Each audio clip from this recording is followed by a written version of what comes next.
The dead bodies are supposed to stay still, but tonight, one sat up.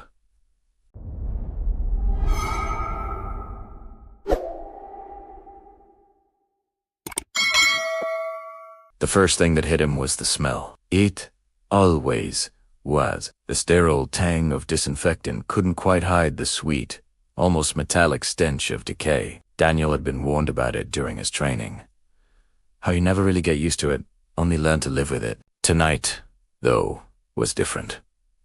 The air felt heavier, wetter somehow, as if the walls themselves were sweating. It was Daniel's first night alone. The morgue was quiet, too quiet, with only the faint hum of the refrigeration units filling the space. He moved through the corridors with careful steps, the soles of his shoes squeaking faintly against the polished tiles. Each body had been logged earlier in the evening, each drawer labeled neatly with a name and case number. Everything was in order.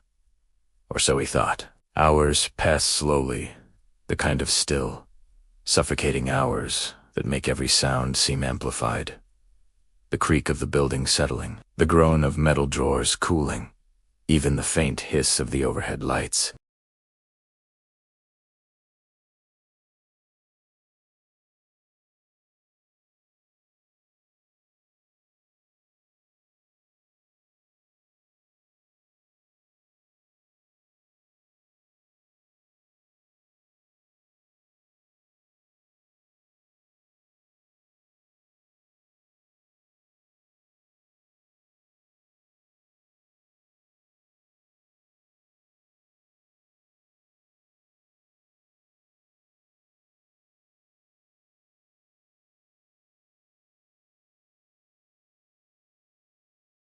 The second body vanished an hour later. Another empty drawer. Another puddle, this one larger, spreading slowly across the tile. By 2 a.m., the air had turned damp and clammy, as though the temperature had risen despite the refrigeration units running at full power. The sound of dripping water echoed somewhere in the distance. Daniel followed it through the corridors, his flashlight beam trembling slightly. He found wet footprints leading away from the storage room. Bare, pale footprints that glistened in the light, smearing into long streaks as though something had been dragging itself along the floor. His pulse thundered in his ears as he followed them. The footprints led into the viewing room, where families usually came to identify the deceased. The chairs were wet, puddles forming beneath them, as if someone had just stepped out of a shower and sat there. And yet, there was no one in sight. One by one, the bodies continued to disappear. By 3 a.m., 5 were missing. By 4 a.m., 8. Daniel's hands shook as he wrote down the times, the drawer numbers, the growing puddles that slicked the floor. The water smelled faintly of earth, like a freshly dug grave after rain. Somewhere near the autopsy room, he heard something fall, a clatter of metal against tile. He approached slowly, heart hammering, and saw the surgical instruments scattered across the floor. The overhead light flickered, buzzing angrily, before snapping off completely, plunging him into darkness. In that silence, Daniel heard breathing, not his own.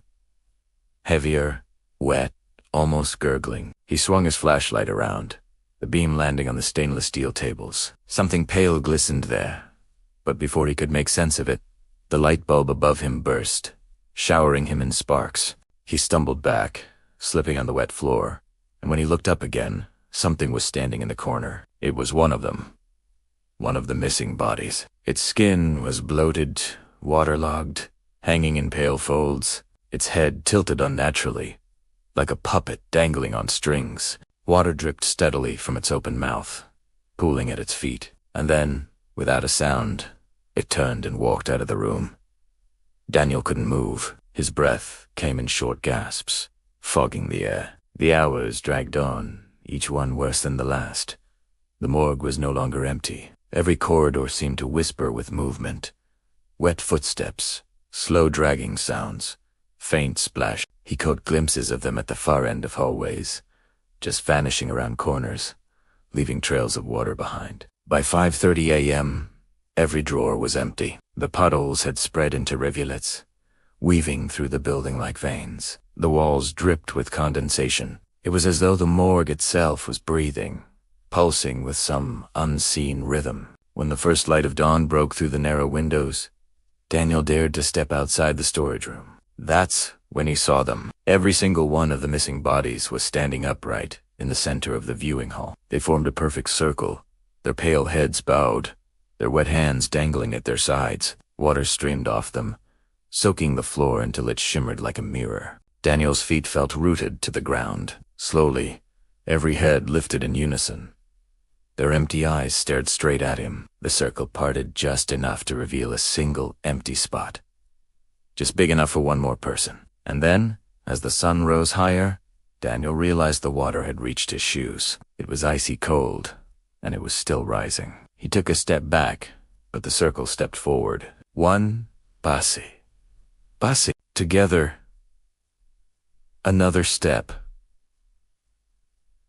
And another, until the last thing Daniel remembered was the water reaching his knees, the corpses closing the circle, and the sudden, suffocating cold as everything went black. When the day staff arrived hours later, the morgue was dry, spotless, every drawer full, every body back in its place. And Daniel was gone. Only the logbook remained, open to a final. Hurried entries scrawled in trembling handwriting. And that, my friends, was the story of Last Shift at the Morgue. If that sent chills down your spine, don't forget to like this video, share it with your fellow horror fans, and subscribe so you never miss the next terrifying tale. Drop a comment below and tell me, would you survive a night shift like this? I'm waiting to read your answers. If you dare.